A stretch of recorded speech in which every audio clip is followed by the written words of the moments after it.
the most famous person I have in my phone is probably Kiefer Sutherland, but I called it on his birthday and the phone didn't work anymore.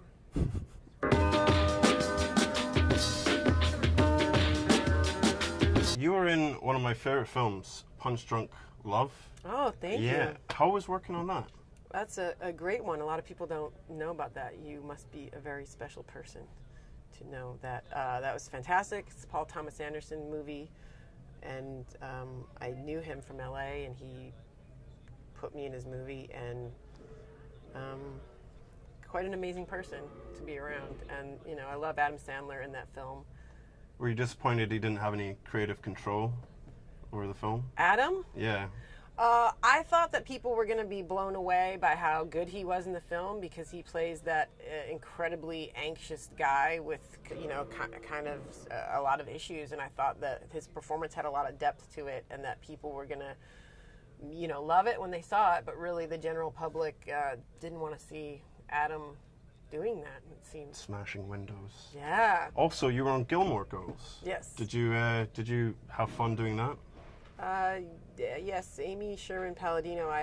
She knew me from the comedy scene, and I had a comedy act where my friend and I played guitar, and we were called the Girls Guitar Club, but we were just learning, but we did it in front of an audience, and we were both comedians, so we talked through the whole thing. And Amy had seen us doing that, and she asked me if I wanted to be a troubadour in the show. And I only sang like 2 lines, but it was still I was really nervous because I don't really do that very much, but that was a lot of fun. And I wore a plaid coat in it. Yeah, and you're on the golf experience. Yes. I haven't seen it, but are you psyched that it's got another season? Sure. I'm not going to be part of the next season. They're doing it. I don't know if you know the show True Detective, where it's each season is a standalone story. Oh, really? So I'm not sure if Riley is coming back for the second series or not. They're going to get a different prostitute. Yeah. What was your worst job, do you think? I waited a lot of tables, and one time I was staring off into space as a waitress, and this woman said, "What are you looking at me for?" And she tried to start a fight with me. So that was a low point as a waitress. But what about like worst acting job?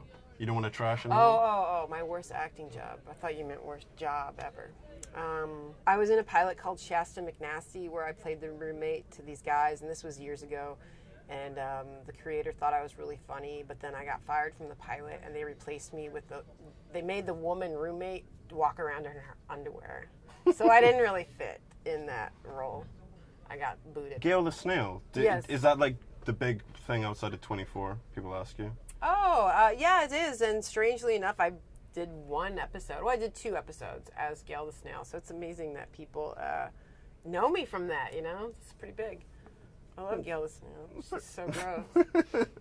I love that people love her. It's really exciting to me because I had to dig inside, you know, because I'm inherently not a gross person. I'm pretty adorable. So to look inside and find that they kept saying, like, you got to be disgusting. Like, we need to throw salt on you. Does anyone ask you about your character Chloe from Veronica's Closet?